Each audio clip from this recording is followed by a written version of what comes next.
Direktorat Agromaritim gitu ya Pak ya. Kemudian untuk penyusunan modul juga dengan lembaga yang lain. Jadi kami tentunya ketika membagi atau memberikan penugasan sesuaikan dengan kebutuhannya gitu Pak. Mungkin gitu dari saya perkenalannya. Jadi eh, selanjutnya monggo mungkin Pak Monang atau dari transmigrasi yang akan menjelaskan dulu apa saja yang diharapkan dari eh, penjajakan kerjasama ini. Jadi nanti dengan begitu IPB kira-kira bisa membantu di bidang apa gitu ya Pak ya. Kemudian tentu saja tenaga ahli yang harus disiapkan seperti apa gitu. Mungkin begitu. Bu Luki ada yang mau ditambahkan? Ya, lebih baik mungkin paparan dulu ya, karena kita Paparan dulu ya, ya geografi biar kalau kita nggak tahu tahu arahnya mau kemana arahnya ya. kemana. Monggo Pak Monang atau siapa yang mau memberikan arahan dulu atau paparan? Baik Bu, sebentar ya.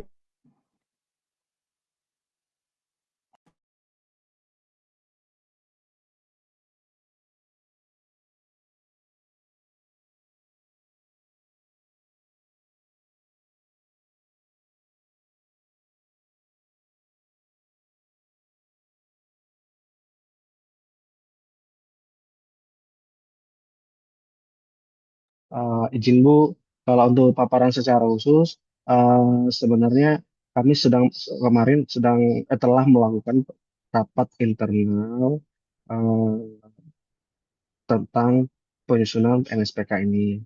Nah, kalau kita lihat di paparan, secara judul, kegiatan NSPK kami ini dengan judul kriteria penerima bantuan sarana prasarana produk unggulan transmigrasi. Nah, sebenarnya nanti goals-nya ini secara makro adalah penyusunan kriteria eh, karena itu berkaitan bantuan dan konteksnya adalah sana prasarana ini pasti akan berkaitan dengan juga fisik yang akan diterima atau infrastruktur yang akan diterima oleh para eh, yang akan menerima bantuan. Nah, siapa yang menerima bantuan? Penerima bantuannya adalah kelompok masyarakat. Dalam hal ini sebenarnya bukan kelompok masyarakat, tetapi karena kita berkaitan dengan sama pemerintah daerah, yang akan menerima bantuan adalah pemerintah daerah. Nah, pemerintah daerah ini akan menunjuk atau ada lembaga yang akan yang mengelola untuk sarana prasarana yang telah diterima. Nah, tetapi tidak putus sama dengan pemerintah daerahnya. Kemudian untuk saat ini memang belum ada disusun secara spesifik kriterianya. Karena sarana prasarana eh, karena saat ini pun kita masih Direktorat Jenderal baru. Kita juga kementerian baru dan kita juga salah satu Direktorat Jenderal yang baru. Nah, jadi penyusunan kriterianya adalah terkait sarana prasarana produksi. Sarana prasarana produksi ini irisannya eh, pastinya beririsan dengan teman-teman di Kemenperin. Nah, produksi ini berkaitan juga kegiatan pasca panen. Nah, bagaimana apa aja sarana prasarananya? Nanti kita coba inventarisasi regulasi-regulasi existing yang ada di kita, termasuk menginventarisasi regulasi-regulasi yang ada di kementerian teknis lainnya terkait yang punya atau yang beririsan dengan kegiatan ini. Nah, goals-nya yang kita harapkan sebenarnya adalah apakah nanti uh, apakah kita bisa menentukan si penerima bantuan ini layak atau tidak atau sudah memenuhi syarat atau tidak. Nanti kita akan susun coba kriterianya. Ini juga jadi dasar untuk kita di pusat untuk sebagai dasar dalam pengambilan kebijakan. Nah, kalau untuk urang lingkupnya, sebenarnya urang lingkupnya yang kita sempat susun untuk sementara ini, yang kita pikirkan nanti adalah sebagai dasar pemberian bantuan hukum, kemudian nanti ada tujuan sasarannya ke sebentar. Tujuan sarannya menjadi acuan dan panduan pemerintah dalam penyiapan usulan kegiatan, meningkatkan ketersediaan sarana prasarana produksi yang berkualitas dan berkelanjutan, meningkatkan efisiensi, efektivitas serta efektivitas dalam pemberian bantuan. Kemudian sasarannya tersalurnya bantuan penyediaan sarana prasarana produksi, tepat sasaran, tepat guna, dan berkelanjutan. Kemudian ruang lingkupnya adalah kita akan menyusun kriteria penerima bantuannya. Apakah akan diawali dengan spesifikasi teknisnya, yang dimaksud spesifikasi teknisnya seperti membuat definisi operasional apa ini maksud dengan sarana, kemudian kemudian apakah kelompok masyarakatnya atau lembaga seperti apa yang akan menerima secara umum, gimana sih lembaga lembaga itu yang berkualitas. Kemudian ap- eh, kriteria penerima bantuan di sini juga bisa kita munculkan mungkin ada prasyarat. Prasyaratnya misalnya harusnya memiliki dokumen perencanaan teknis, memiliki dokumen engineering detail design yang telah disusun sebelumnya, baru kita masuk ke kriterianya. Kemudian apa saja bentuk prasarana sarana produksi. Nah, kemarin yang sempat kita pikirkan eh, untuk eh, kebutuhan apa ya kompetensi yang kita butuhkan itu berkaitan dengan eh, sekitar teknologi hasil pertanian, ilmu dan teknologi pangan, kemudian teknik biosistem, bahkan kita juga butuh orang sipil, mikrobiologi pangan, agribisnis, dan administrasi publik. Nah, kurang lebih itu yang bisa sampai sampaikan di awal, atau bisa ditambahkan juga dari Mbak Dia atau Mas Fikri.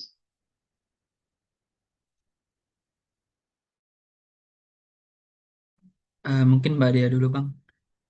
Oke, Mbak Dea. Baik, sebentar. Kayaknya saya harus pakai ini. Enggak, bukan.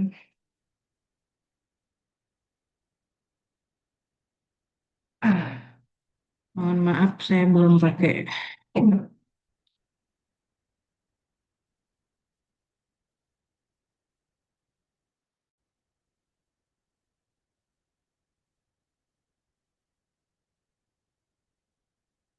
Ya, selamat siang, Bapak dan Ibu dari IPB dan teman-teman PPUT sekalian. Kalau dari saya sih, paling untuk mendukung NSPK kriteria penerima bantuan transmigrasi ini khususnya untuk bantuan dari PPUT ya pengembangan produk unggulan transmigrasi. Mungkin dari IPB kami mengharapkan adanya dukungan tenaga ahli ya Bang ya, Bang Monang, Betul, Bu. untuk memberikan masukan-masukan, batasan-batasan kriteria penerima bantuan sekaligus detailnya secara teknisnya ya maksudnya. eh Penerima bantuannya, kemudian batasan bantuannya itu seperti apa, supaya nanti juknis yang dihasilkan dari pembahasan NSPK ini tidak tidak overlay dengan juknis atau panduan yang sudah dikeluarkan oleh teman-teman kelembagaan dan teman-teman promosi. Soalnya karena kami itu gugus tugasnya itu saling mengalir seperti rantai ya Bapak Ibu. Jadinya kadang-kadang tuh agak sulit menentukan batasan di mana kami harus mulai dan di mana kami harus berhenti. Nah, pada intinya NSPK yang kami buat ini harus bisa saling mendukung pengembangan ekonomi dan pemberdayaan masyarakat transmigrasi secara umum, tapi juga berdiri sendiri sebagai panduan untuk melaksanakan kegiatan pengembangan produk unggulan secara khususnya gitu. Tentunya dengan saling tidak berkenaan dengan tupoksi yang lain sih. Paling itu aja sih kalau dari saya. Mungkin tambahan dari Bang Fikri. Terima kasih. Iya, terima kasih Mbak Dea. Izin Bang Monang. Selamat siang, ibu-ibu semua sepertinya. Selamat siang, ibu-ibu, rekan-rekan dari IPB. Jadi mungkin seperti yang disampaikan oleh rekan saya sebelumnya, memang fokus direktorat kami adalah terkait hilirisasi, seperti yang sering digaungkan oleh Bapak Presiden.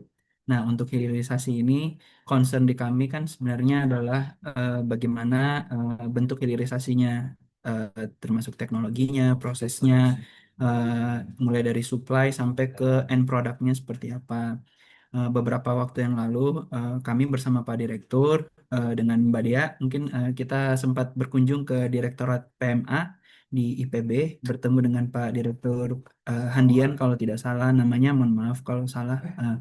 Jadi kami sudah melihat dari teman-teman di Direktorat PMA itu, ternyata IPB selama ini sudah banyak mendampingi bisnis-bisnis terkait dengan pengolahan komoditas pertanian. Dan itu juga sudah cukup baik, sudah banyak yang dipasarkan dan masuk ke dalam toko-toko atau gerai-gerai yang menurut kami cukup punya nama di daerah Jakarta dan sekitarnya, sehingga makin yakin dan makin mantaplah kami untuk ingin menggandeng rekan-rekan dari IPB untuk menjadi mitra kami dalam penyusunan SPK ini. Namun mungkin yang perlu diperhatikan Bapak Ibu sekalian, untuk penyusunan NSPK ini sebenarnya pada dasarnya kita berangkat dari yang ideal seperti apa.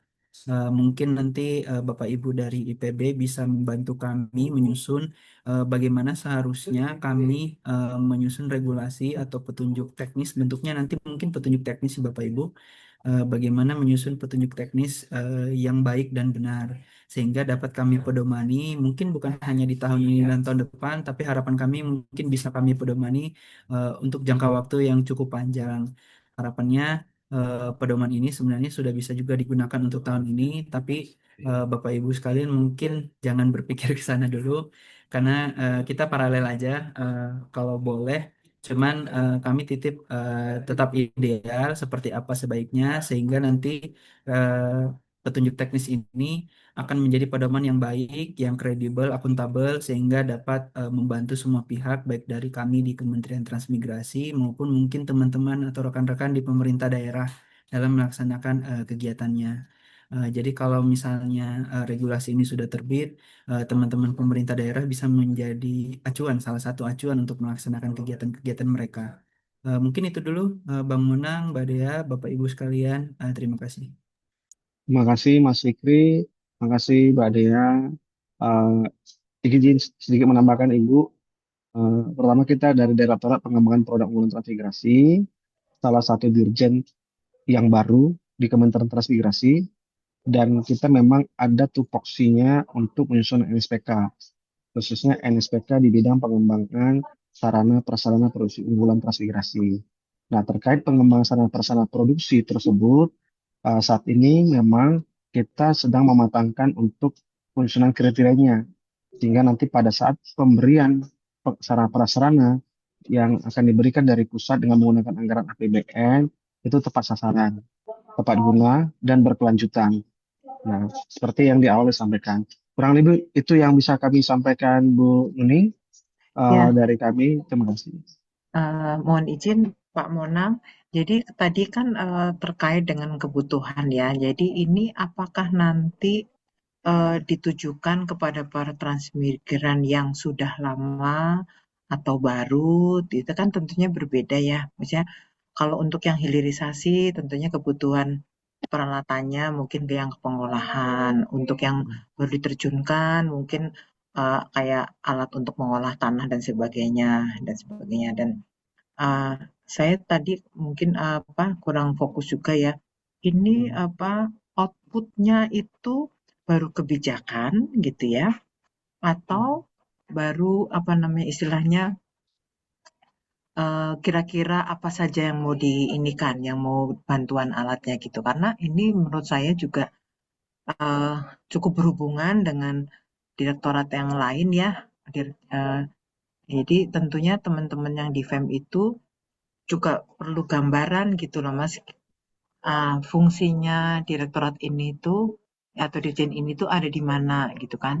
Jadi kalau di sini tugas dan fungsi Direktorat Pengembangan Produk kan ada pelaksanaan penyiapan perumusan ya, kebijakan, terus fungsinya menyiapkan gitu-gitu. Tapi tentunya kita juga perlu di-feeding untuk hal-hal apa saja nih yang menjadi tupoksi di direktorat ini gitu.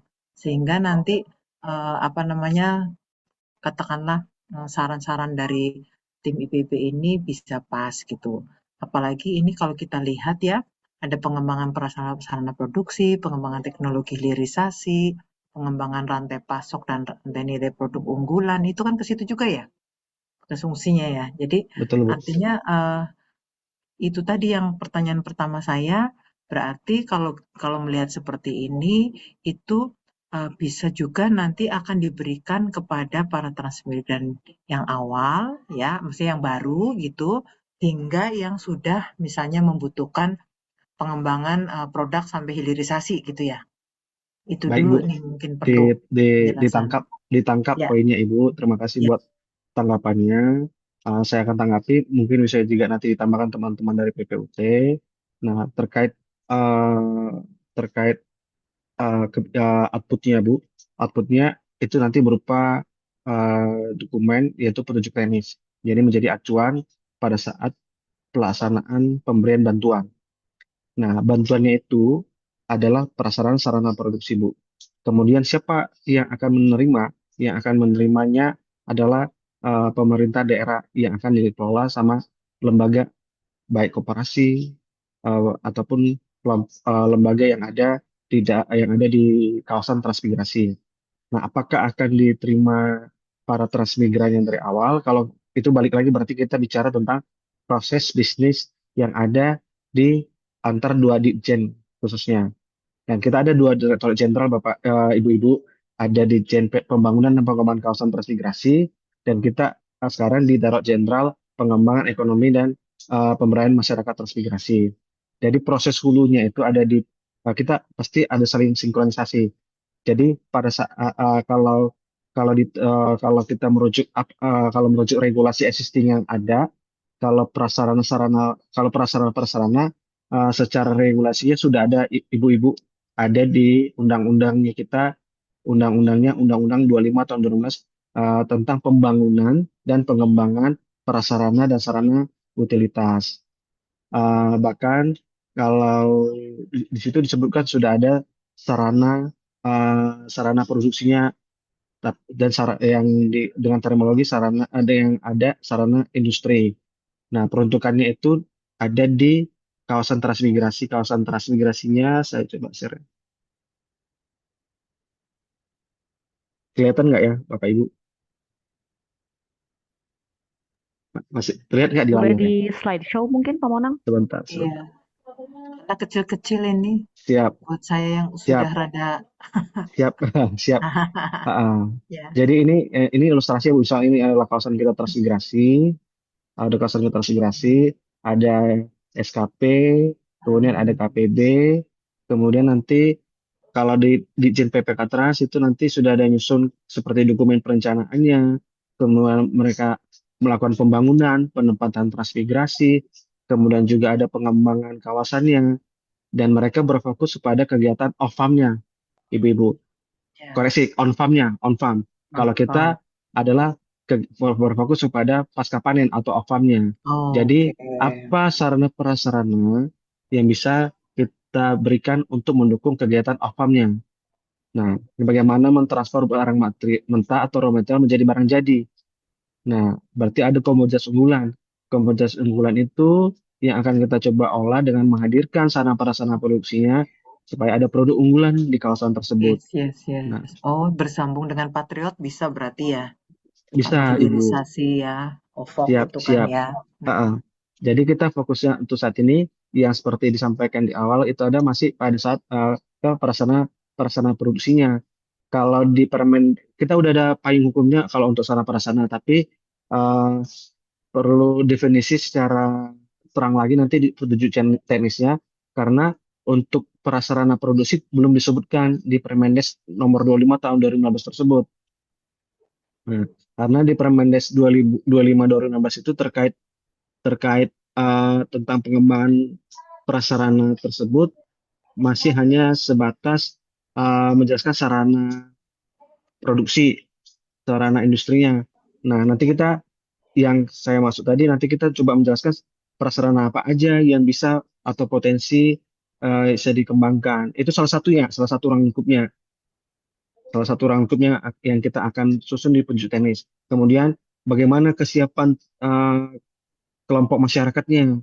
Bagaimana kita nanti menyusun kriteria kelompok masyarakat yang kita harapkan supaya nanti sarana prasarana yang akan diterima itu bisa berkelanjutan, tidak hanya jadi tidak mangkrak gitu. Kemudian bagaimana kesiapan lahannya dari aspek legalitas tanahnya, apakah sudah clear and clean, Kemudian apakah nanti kita bicara lagi apakah sudah ada pasar atau kriteria-kriteria lainnya yang tadi seperti saya sampaikan tadi goalsnya adalah eh, nah ini sebelum lagi balik lagi ini yang di Permendes PDRT nomor 25 tahun 16 itu sudah ada definisinya prasarana sarana tetapi tidak secara terang menjelaskan apa itu prasarana produksi apa itu sarana produksi.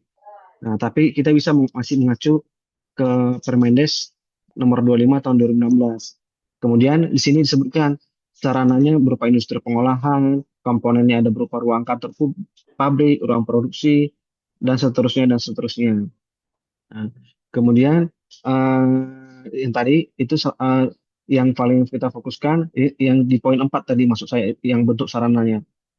Kemudian untuk kriterianya itu tadi ketika kita bicara subjek penerima bantuannya kita juga nggak hanya bicara orangnya, tetapi tidak bicara kepada orang-orang kelompoknya, tetapi bagaimana kesiapan hal-hal lainnya yang bisa jadi aspek pertimbangan kita pada saat nyusun kriteria nanti. Nanti goalsnya adalah kurang lebih ada seperti kayak seperti bisa ujungnya bisa memenuhi syarat, belum memenuhi syarat, harus melengkapi apa dan seterusnya.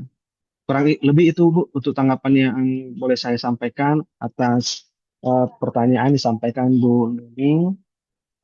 Kalau ada yang ingin ditambahkan dari teman-teman lain, dipersilakan.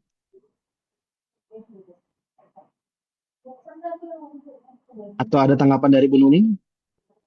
Ya Pak, cukup Pak. Mungkin dari teman-teman Bu Luki, Bu Heni, Ya, Bu silakan. Nuning mungkin satu, kalau Ya. untuk produk unggulannya sendiri, apakah itu sudah ada list tertentu dari direktoratnya Pamonang atau itu adalah sebagai salah satu ruang lingkup yang dilakukan di kegiatan ini. Jadi menentukan produk unggulannya juga ada di lingkup kegiatan ini.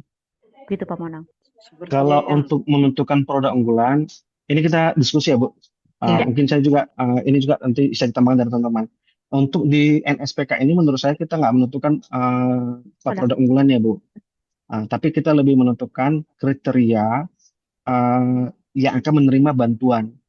Jadi yang kita fokuskan di sini adalah sarana produksi untuk produk unggulan. Nah, kalaupun nanti pada intinya kan sarana produksi produk, sarana prasarana kan akan ditentukan end produknya mau jadi apa. Misalnya kalau kita di kita sebenarnya ada Bu salah satu juga regulasinya terkait kegiatan pola usaha pokok. Kegiatan pola usaha pokoknya itu kita kategorikan pada 3 sektor. Ada sektor primer, sekunder, dan tersier. Sektor primer kita nanti kan turunkan lagi mulai dari pertanian, perkebunan, hingga sampai ke pertambangan. Nah, maksud saya nanti kita mungkin ini lebih teknis nanti kita apakah kita akan bahas ke semua sektor atau cukup sektor-sektor tertentu. Nanti itu kita bahas, kita pertimbangkan untuk jadi pembatasan ruang lingkup di NSPK ini. Ruang lingkupnya. Apakah nanti di sektor primernya apakah pertanian perkebunan, kemudian dalam pertanian perkebunan apa potensi-potensi produk peluang-peluang produk unggulannya. Tetapi kalau kita bicara peluang produk unggulan, pasti inline dengan komoditas unggulan di kawasan tersebut potensi lokalnya apa. Nah, itu sebenarnya output yang dihasilkan dengan daerah tetangga kami, Bu. Ada di Rentek. Nah, ya, jadi, iya betul. Jadi outputnya dari teman-teman kami di Rentek itu jadi inputan buat kita. Nah, dari sebenarnya sudah ada datanya, Bu, data komoditas unggulannya. Nanti kita coba apakah memang kalau yang dimaksud tadi itu pasti kan berimplikasi dengan sarana prasarananya, bentuk sarana prasarananya. Betul, Nah, betul. kurang lebih. Iya. Ada tambahan Bu Dea, Mas Fikri? Izin. Kalau saya sih menambahkan Bang Monang ya, seperti batasan kami untuk NSPK ini kan lebih ke arah kriteria penerima bantuan sesuai dengan jenis bantuan yang kami berikan ya Bu ya. Bantuan yang kami berikan kan batasannya adalah bantuan-bantuan yang bersifat rumah produksi dan peralatan pasca panen. Dalam hal ini kita meningkatkan nilai tambah komoditas menjadi sebuah produk. Apakah itu produk semi jadi atau jadi, itu penentuannya kan di Direktorat Perencanaan Teknis ya Bu ya. Kami tidak membatasi untuk yang apakah harus komoditi ini atau harus alat itu tuh enggak. Kita lebih fokus ke arah kriteria penerima bantuan dan jenis bantuannya itu seperti apa. Paling hanya itu aja sih kalau batasan NSPK kami. Karena kan ya Bang Monang kita kan jelas ya, kita kan off farm mainnya. Kita tidak bermain di on farm, kita tidak bermain di budidaya. Kayak kita bermainnya di peralatan-peralatan yang sifatnya itu industri mikro kecil, kalau saya tangkapnya ya. Mikro kecil menengah lah. Cuma memang menteri kita kebetulan ingin meningkatkan nilai tambahnya sampai bisa menjadi produk yang layak diekspor. Disebut urusan ekspor nanti terusan Direktorat Promosi ya. Paling itu aja sih. Mungkin tambahan dari Bang Fikri yang lebih detail lagi. Mungkin kalau dari saya yang belum disebut sama Bang Monang sama Mbak Dea itu terkait dengan dalam NSPK ini sebenarnya kan bahasanya kan judulnya kriteria penerima bantuan ya, ibu-ibu sekalian. Jadi kriteria penerima bantuan yang akan mendapatkan afirmasi atau penguatan untuk pengolahan komoditas yang sudah menjadi unggulan di sebuah kawasan transmigrasi. Jadi kita ingin menambahkan nilai kebermanfaatan baik itu secara ekonomi maupun mungkin secara umur. Jadi misalnya kita kopi, jadi tidak hanya menjual green bean saja, tapi mungkin bisa kita olah menjadi Roster bubuk kopi semisal.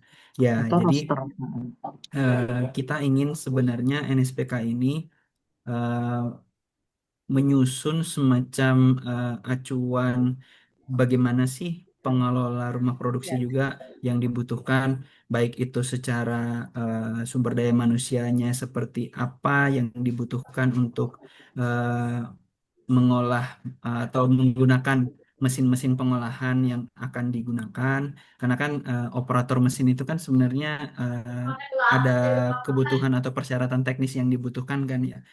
Semisal lulusan tertentu, apakah mungkin dia bentuknya sarjana atau bentuknya seperti apa. Kami juga pernah mendengar pengalaman dari direktur kami terkait dengan misalnya sertifikasi. Jadi jika kita end produknya adalah bentuknya makanan, berarti kita harus mendapatkan sertifikasi dari BPOM mungkin ya. Nah, ternyata sertifikasi dari BPOM ini membutuhkan salah satu persyaratannya adalah dalam prosesnya, manajemennya itu rumah produksi dimanajeri oleh orang yang sudah lulus sertifikasi BPOM dalam artian ada tes sertifikasi yang harus dilakukan oleh sebuah rumah produksi dan itu baru diakui oleh BPOM ketika ada salah satu pengurus yang menjadi manajernya yang sudah memiliki sertifikasi tersebut. Itu baru berbicara tentang sumber daya manusia. Kita belum berbicara tentang mungkin bagaimana proses hilirisasi produknya seperti apa. Jadi rumah produksi ini nanti penerima bantuan itu mungkin sudah harus memikirkan kayak berapa suplai minimal seperti Iya, yang Bang kalau Monang sama Mbak ekonominya Dea ya berapa suplai minimal yang akan dikelola walaupun usahanya mungkin dalam range kecil ke menengah ya ibu-ibu tapi kan tetap perlu ada standarisasi mungkin dikatakan kecil itu berapa dikatakan menengah itu berapa. Nah, mungkin itu juga bisa ditentukan lalu eh, turunan produk apa saja dari komoditas-komoditas yang bisa dikelola di kawasan transmigrasi, eh, apakah akan diatur juga di NSPK ini? Mungkin kami serahkan ke ibu-ibu dari IPB yang lebih paham. Tapi pada intinya adalah kami ke depannya ingin menggunakan regulasi ini sebagai panduan, pedoman, acuan untuk melakukan kegiatan hilirisasi di kawasan transmigrasi.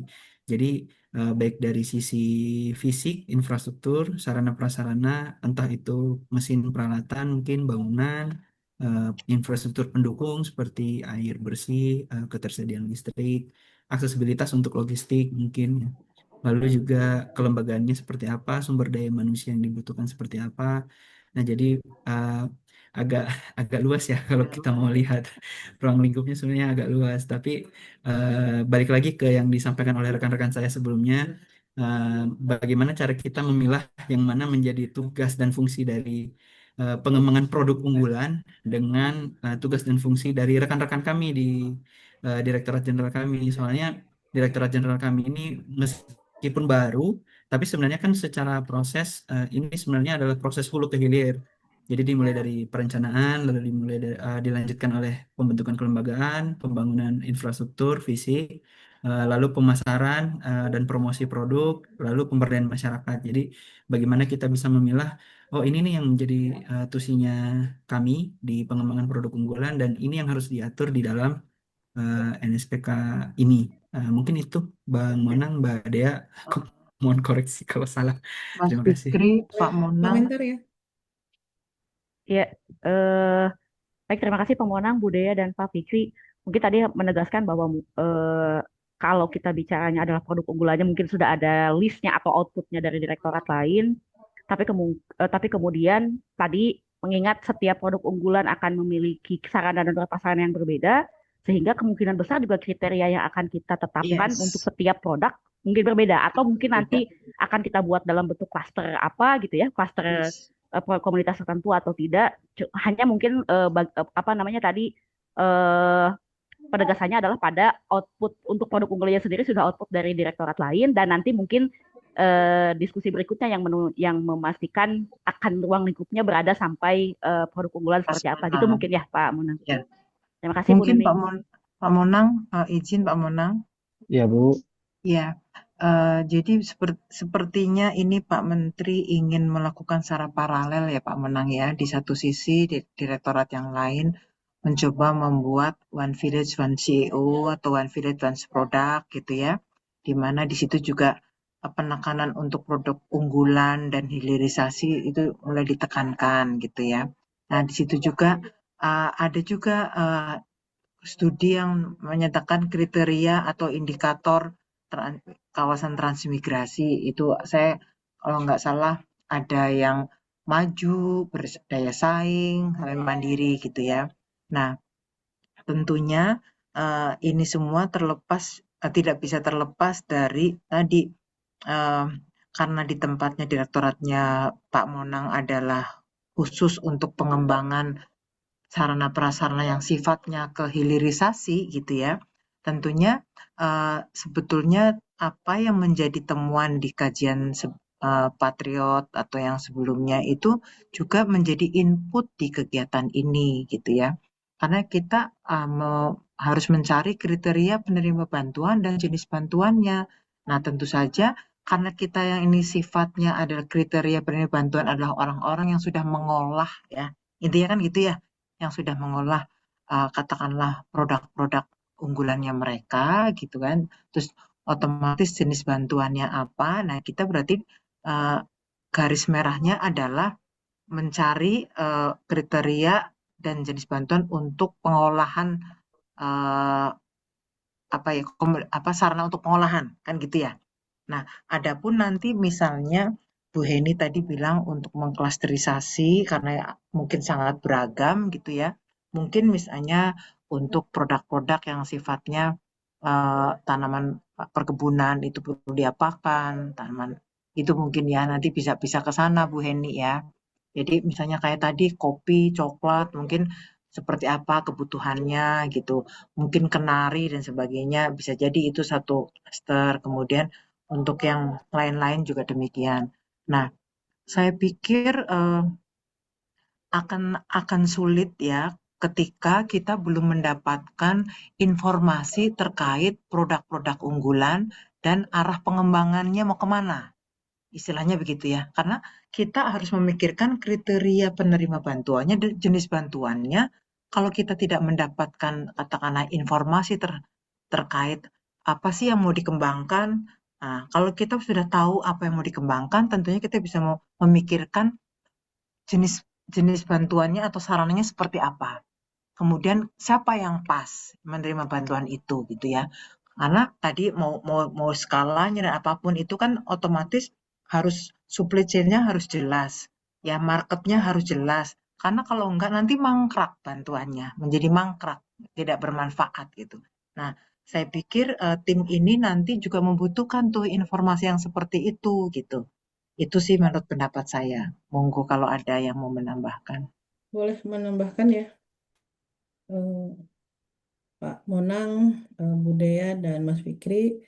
Eh, Kami di FEM sudah pernah juga membuat NPSK ya, terutama dengan Kementerian Pertanian waktu itu terkait pengembangan food estate. Dan sekarang juga beberapa tahun ini juga kami yang membuat pedoman pengembangan UMKM di Bank Indonesia, mulai dari UMKM mandiri, siap ekspor, sampai ke Green UMKM gitu ya. Jadi pasti teman-teman sudah terbayang. Cuman tadi yang menjadi concern adalah seperti kata Bu Nuning ya, ujungnya apa? Karena mandiri sama siap ekspor itu jauh. Dan eh, itu sangat jauh dan itu nanti terutama terkait di kelembagaan, sertifikasi dan lain-lain. Jadi kita juga harus realistis kondisi yang saat ini yang mau dikembangkan itu apakah sampai eh, mandiri atau memang siap ekspor. Karena berarti kalau sampai siap ekspor, bantuan sarana dan prasarana ini akan menjadi berbeda karena standarnya standar ekspor. Jadi bisa saja bantuannya pendampingan HACCP, pendampingan apa gitu ya, sertifikasi yang eh, kita bicaranya bukan hanya yang tangible berarti ya, yang intangible juga sarana dan prasarananya. Itu juga harus clear karena kami UMKM naik kelas mandiri sama ekspor itu aja beda gitu. Artinya nanti biasanya kita akan membuat kriteria men-scoring eh, dari misalnya paling minim 4 kriteria begitu ya, eh, istilahnya eh, yang nomor satu pasti produksi. Tidak mungkin kita memberikan dia bantuan kalau skor di produksinya tidak memenuhi. Jadi nanti kita di setiap kriteria akan ada mana indikator yang mandatori yang dia harus memenuhi. eh, Kalau yang lain misalnya belum mandatori. Misalnya kita tadi bicara pertama kriteria produksi, kriteria SDM, kriteria kelembagaan, eh, dan eh, eh, legal dan lain-lain begitu.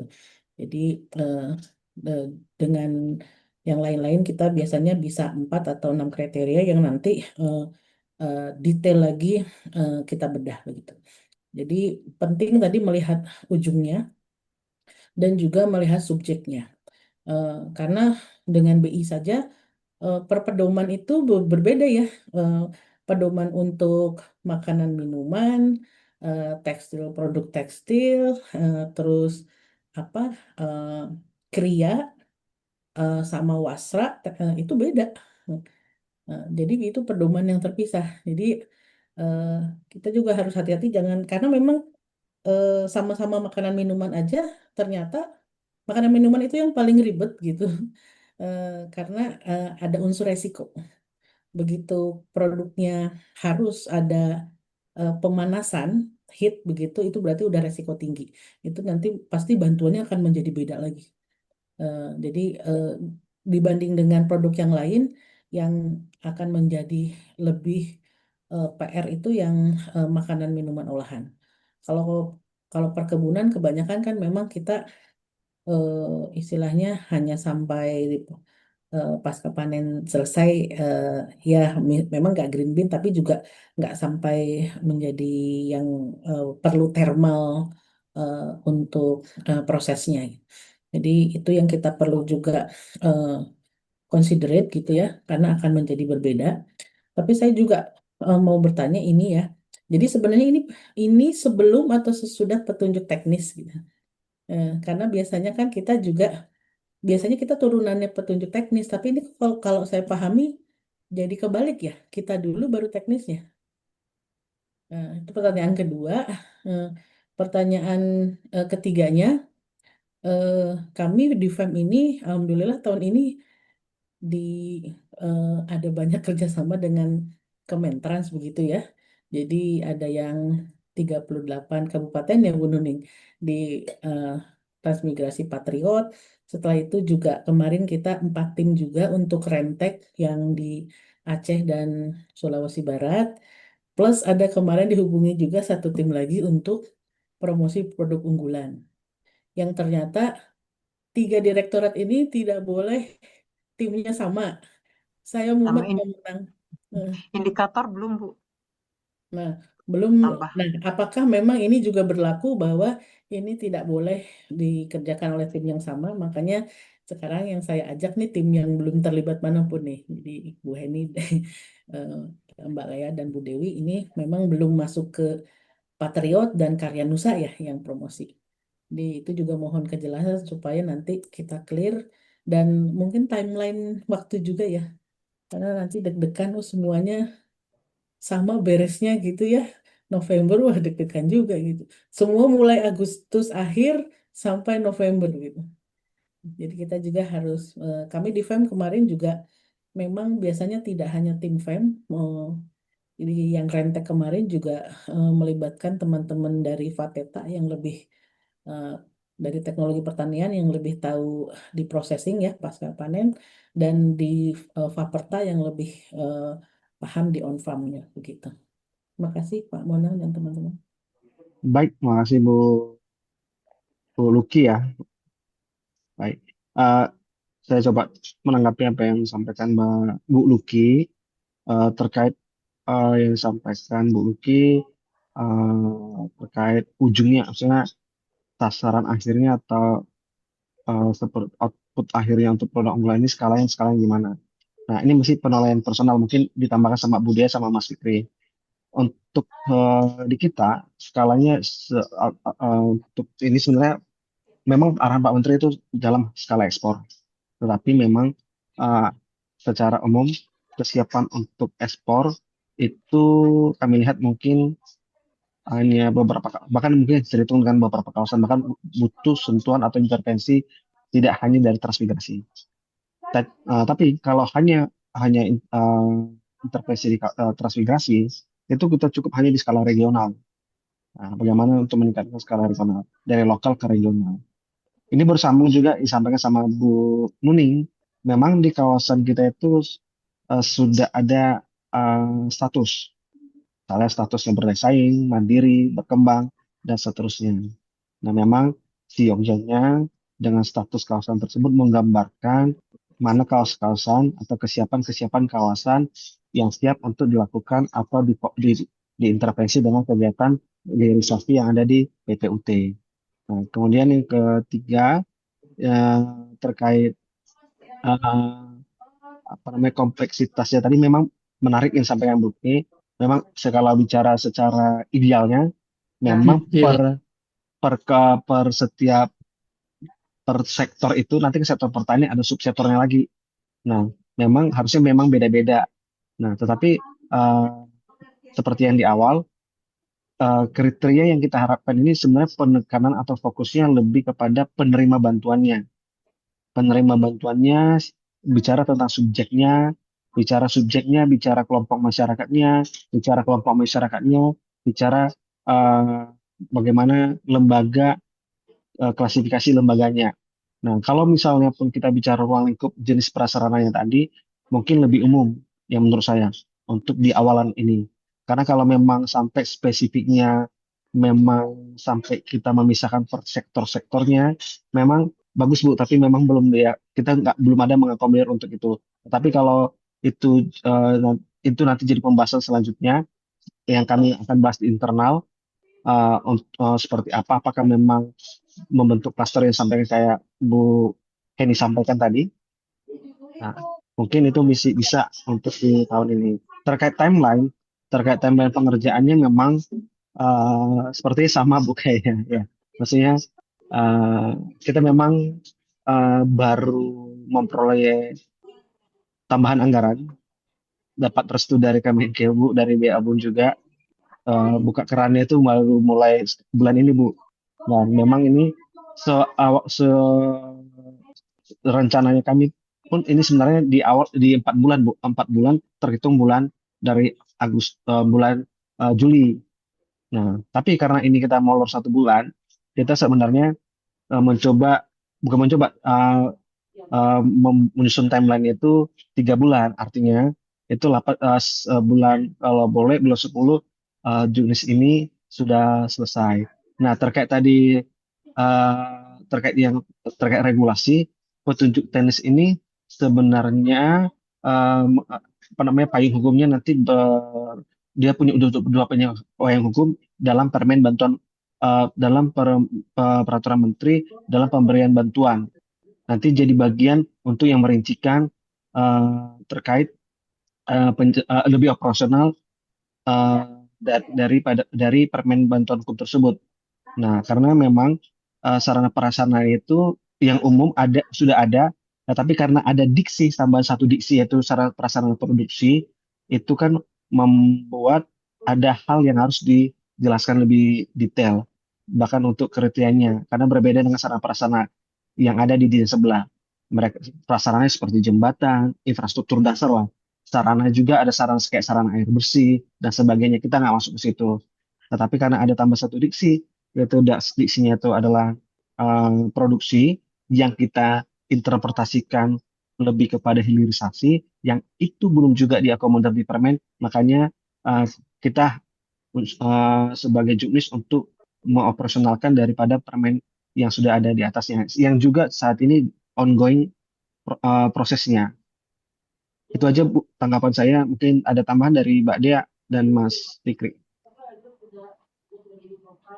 Iya, izin. Kalau dari saya tadi karena mendengar pertanyaan Bu Luki dan pernyataan dari Bu Heni malah jadi kepikiran Bang Monang.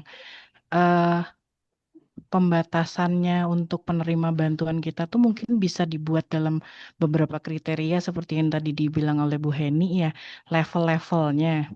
Apakah nanti hilirisasi kita itu adalah sebuah rumah produksi dengan kemampuan produksi produk unggulan yang sifatnya nanti bisa dijual hanya lokal ataukah regional, apakah nasional, apakah bisa bernilai ekspor. Berarti kan kriteria penerima bantuan yang ditujukan untuk level-level itu kan akan memiliki kriteria yang berbeda ya Bu Heni ya. Mungkin maksud pembatasannya seperti itu aja sih. Di kita untuk saat ini karena NSPK kita kan judulnya jelas ya kriteria NSPK Juknis petunjuk teknis untuk pemberian bantuan, kriteria pemberian bantuan kepada penerima bantuannya siapa gitu kan ya. Artinya kita di sini itu meminta bantuan dukungan dari teman-teman ibu-ibu IPB untuk merumuskan kriteria penerima bantuan kita sesuai dengan level-level eh, hilirisasi kita itu seperti apa? Apakah hilirisasi kita itu nanti produksinya hanya pada sampai level lokal, level regional, level regional, kemudian level nasional, kemudian level ekspor. Paling seperti itu aja sih. Mungkin bisa minta tanggapannya dari Bang Fikri, pendapatnya seperti apa sama dari Bu Heni sama Bu Luki. Mungkin bagaimana kalau ke usulan yang tadi saya sampaikan itu kira-kira kalau dibuat dalam bentuk juknis itu kriterianya apakah ber, apa namanya berkategori-kategori atau bab-bab tertentu atau bagaimana gitu ya Bu. Kriterianya kan pasti akan semakin lama semakin rumit. Kalau katakanlah untuk memproduksi sebuah produk bernilai lokal kan akan tentu saja akan sangat berbeda dengan eh, kriteria produk yang bersifat nilai ekspor gitu kan.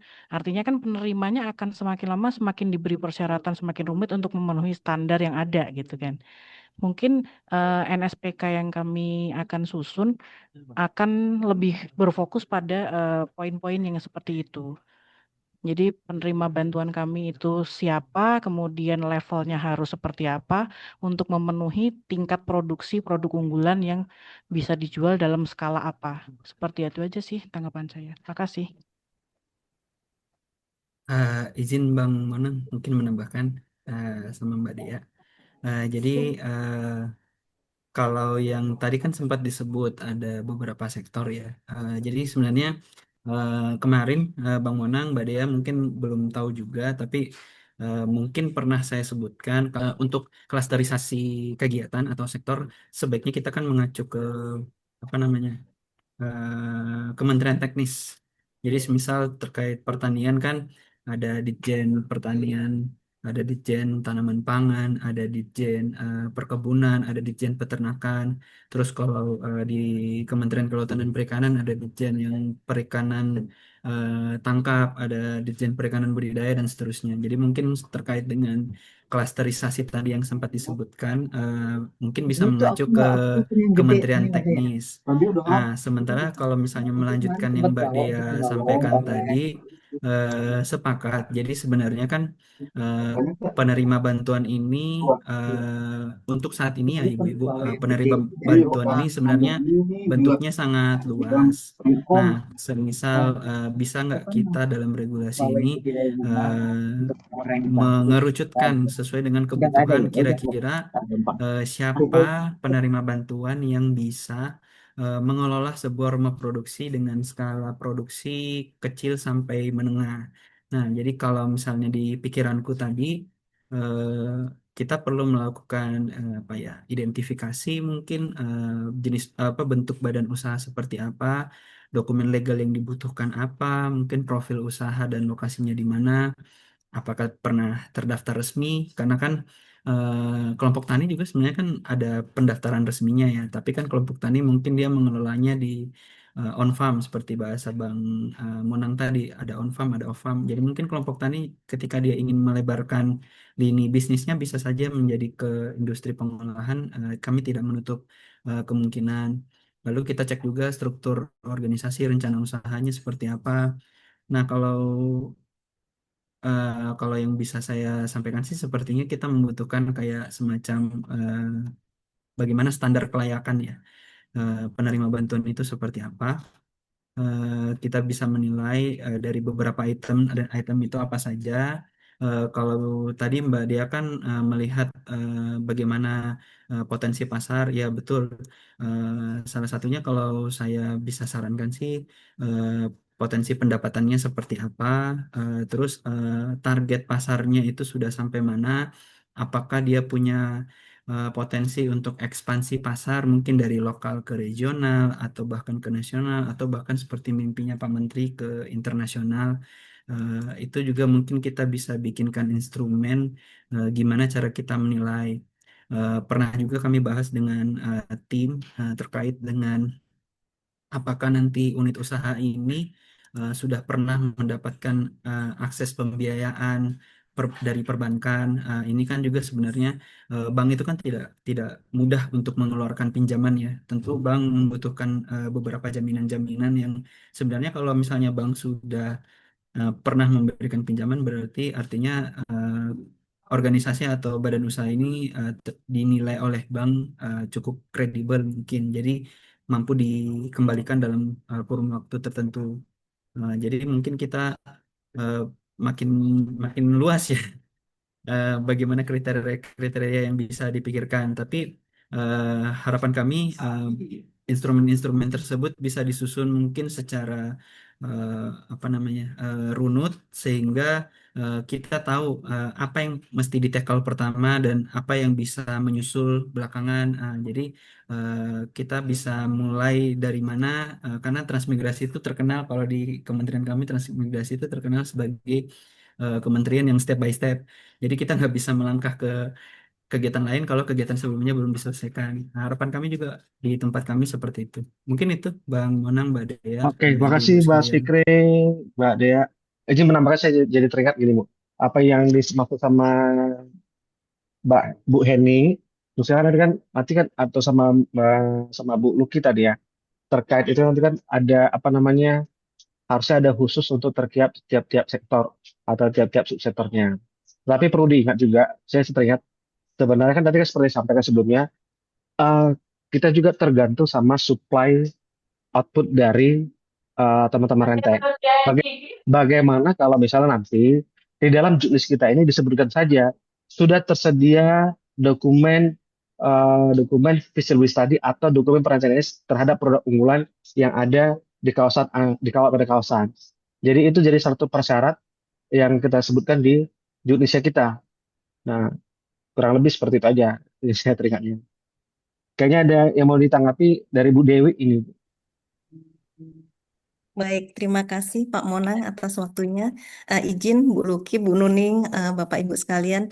Ya, tadi menyambung banyak diskusi tadi dari Bu Luki juga tadi disampaikan bahwa kita memang pernah membuat seperti indikator ataupun juknis seperti ini, seperti itu ya Pak. Jadi kemungkinan juga dari juknis kita juga harus juga bisa melihat proses bisnisnya seperti itu.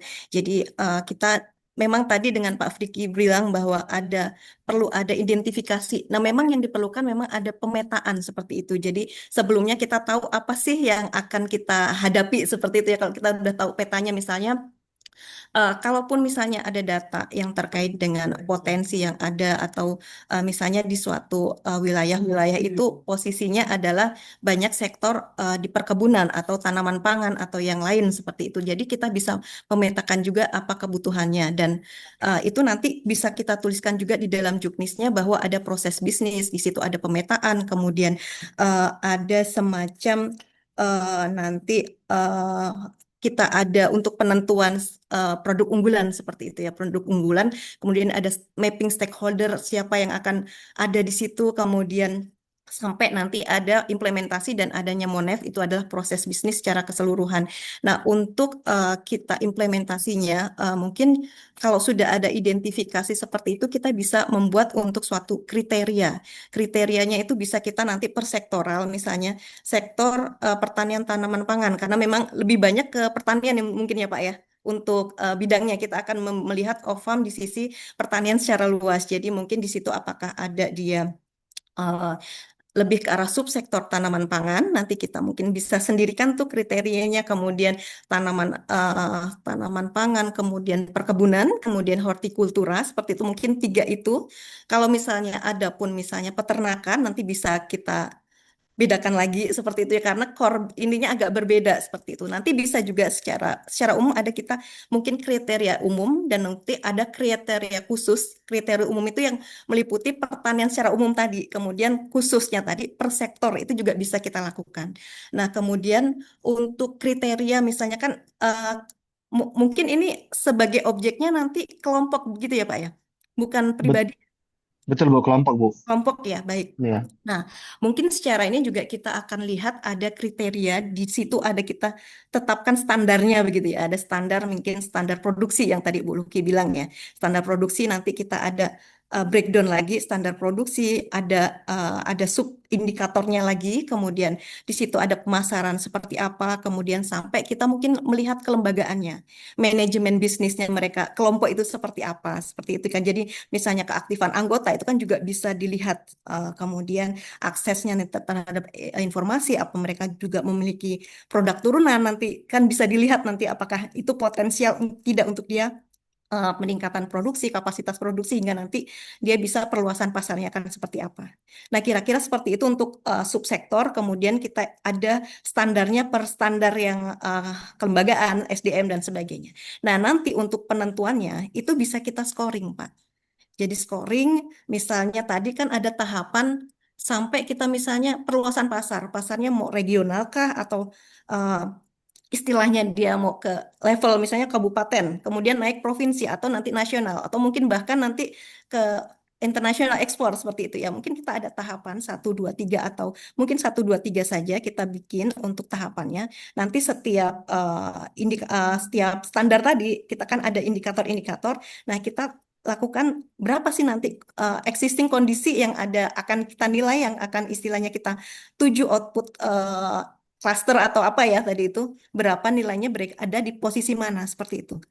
Nah, nantinya kita akan bisa buatkan bobot per sektor seperti itu ya. Per sektor seperti tadi itu ya. Yang kelembagaan SDM seperti apa, bobotnya seperti apa berapa. Nanti kita buat pembobotan dengan kriteria seperti itu nanti ada penilaian kita buat rentang nilainya lah ya. Rentang nilainya ini akan masuk ke tahap ini, tahap ini, tahap ini. Mungkin seperti itu bayangannya Pak yang ada di saya dari rangkuman yang tadi ada gitu ya dari Bapak Ibu. Kemudian nanti apa namanya yang tadi ada kriteria umum, kriteria khusus dan nanti ditotalkan.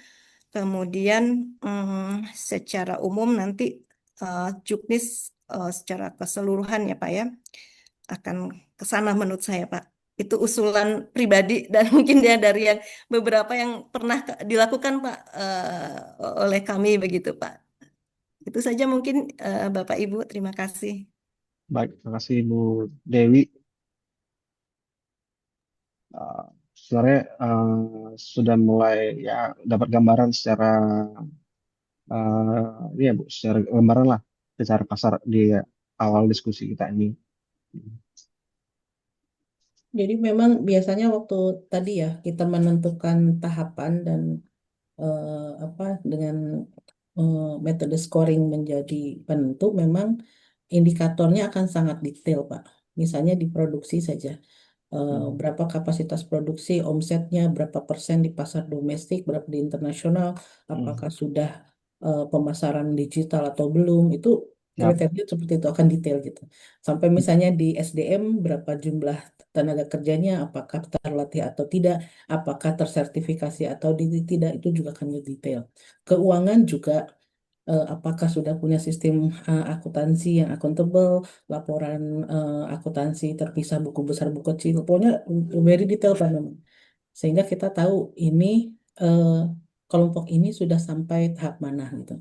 Artinya kan sebenarnya eh, untuk bantuan kan tidak harus diberikan pada yang sudah bagus kan? Artinya di Siap. setiap tahapan itu eh, eh, bisa saja kita ingin memberikan bantuan, tapi biasanya kita akan fokus biasanya kalau masih tahap satu, bantuan sarana prasarana itu untuk eh, penguatan produksi dan artinya kuantitas dan kualitas. Sedangkan di tahap 2 akan lebih ke apa misalnya penguatan kelembagaan dan sertifikasi dan lain-lain. Baru yang ketiga nanti eh, eh, promosi siap ekspor dan lain-lain gitu. Jadi artinya eh, di setiap tahapan itu pasti membutuhkan bantuan sarana prasarana tapi fokusnya beda begitu. Baik Bu, ditangkap poinnya. Jadi nanti ada levelingnya, kemudian ada dia tahapan-tahapan kita juga tahu nih apa-apa aja yang menjadi PR-nya, dan nanti itu jadi dasar mana yang akan kita intervensi, yang menjadi paling duluan intervensi dari setiap catatan-catatan. Berarti bisa menjadikan juga menghasilkan suatu rekomendasi. Apakah hasil rekomendasi bisa jadi nanti ternyata yang ini butuh bantuannya, ini ternyata butuh bantuannya kepada lebih sentuhan kepada intervensi ke Sesuai lembaganya, kebutuhan. saya kebutuhannya. Baik, Bu. Mungkin yang menjadi penting adalah di focus group discussion. Bagaimana misalnya teman-teman di Kementerian ini ingin melihat bahwa fokus kita tuh mana?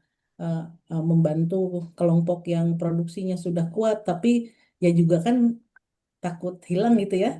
Berarti yang kelembagaannya juga sudah jalan. Artinya bobot-bobot itu akan kita tentukan bersama, Pak. Baik, Bu. Karena kondisi aktualnya kita coba bicara Harus kondisi tahu. siap, Bu.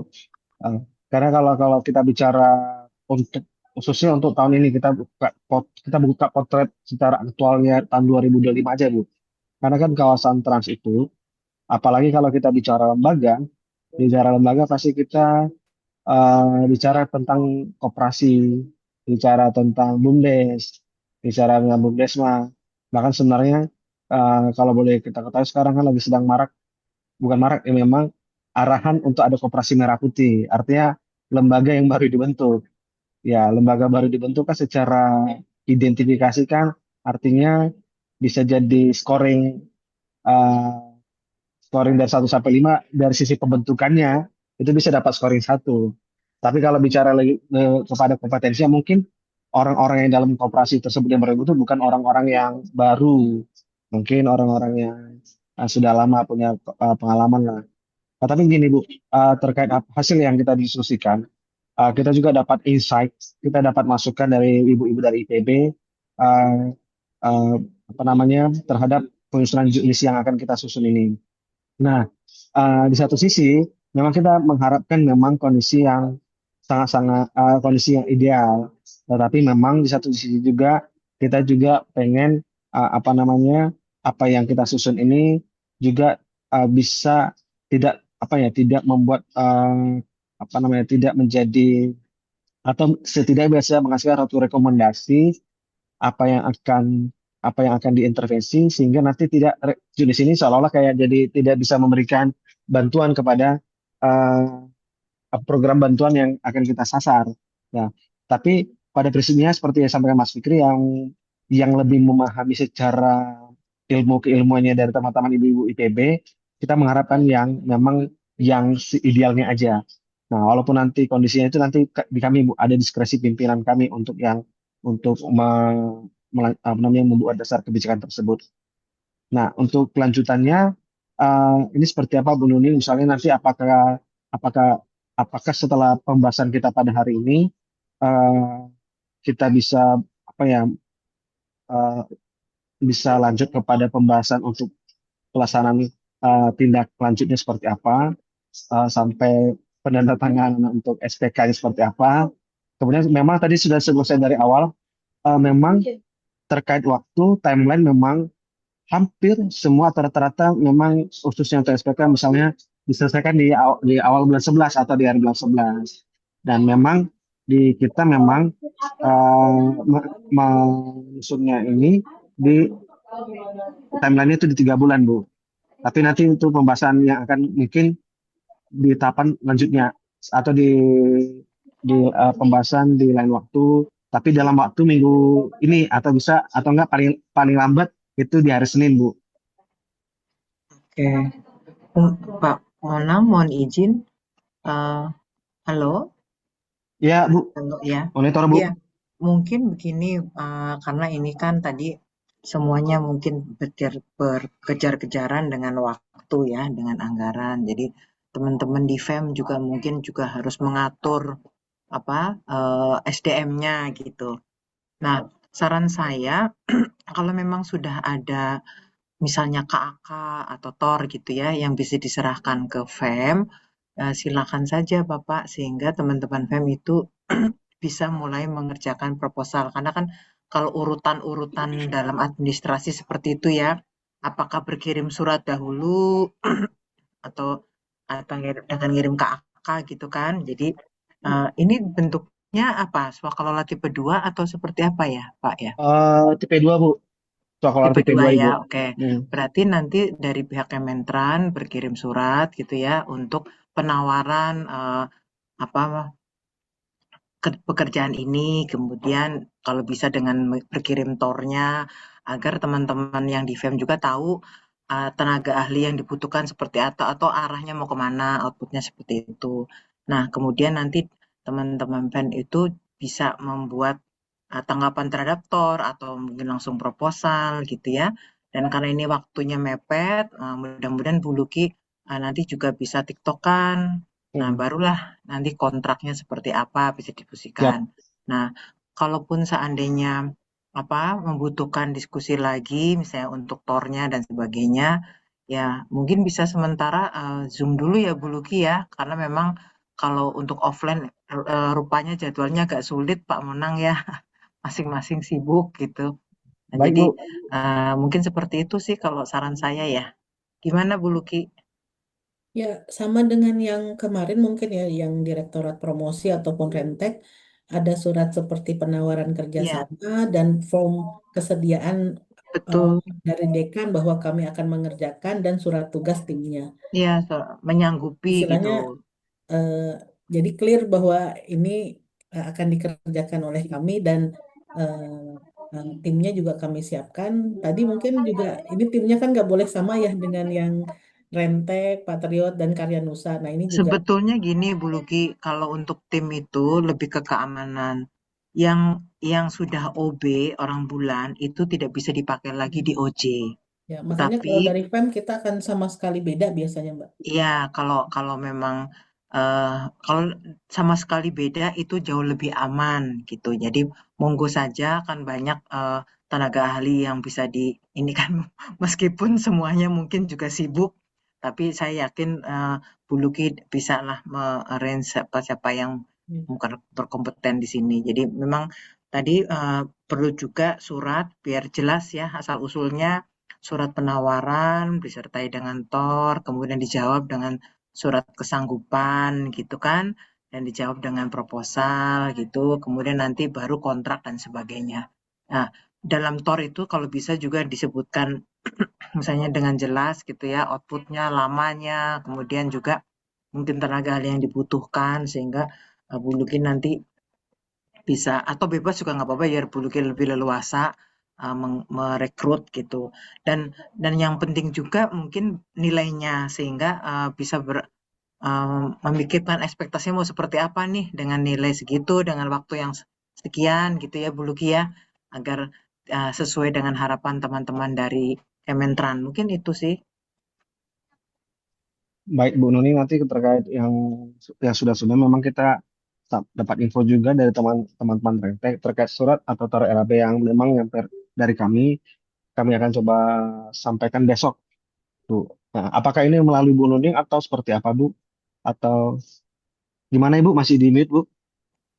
Kalau sudah ini nggak apa-apa, nanti saya langsung ke Bu Luki. Nanti kalau sudah jadi kontrak bisa langsung ke Bu Luki. Biasanya kami menjembatani di awal-awal gitu. Bisa ke saya, Baik, bisa ke Bu Luki ya. baik, Tuh. baik Bu. Oke, baik Bu. Ada lagi tambahan dari teman-teman, dari Mas Fikri, Mbak Dea? Cukup Bang.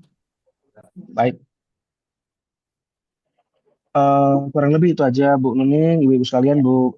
Terima kasih Bu buat Bu Dewi, Bu Luki, Bu Henny, dan teman-teman lainnya yang telah bergabung pada hari ini. Kami terima kasih eh, buat kehadirannya, buat masukannya untuk Mungkin foto hari ini. ini. Oh boleh Bu. Tapi sebelumnya kita mohon maaf ya Ibu, mohon maaf sedianya Pak Direktur kami hadir untuk hari ini, tapi karena ada Nggak apa-apa. kesibukan, kami mohon maaf Bu.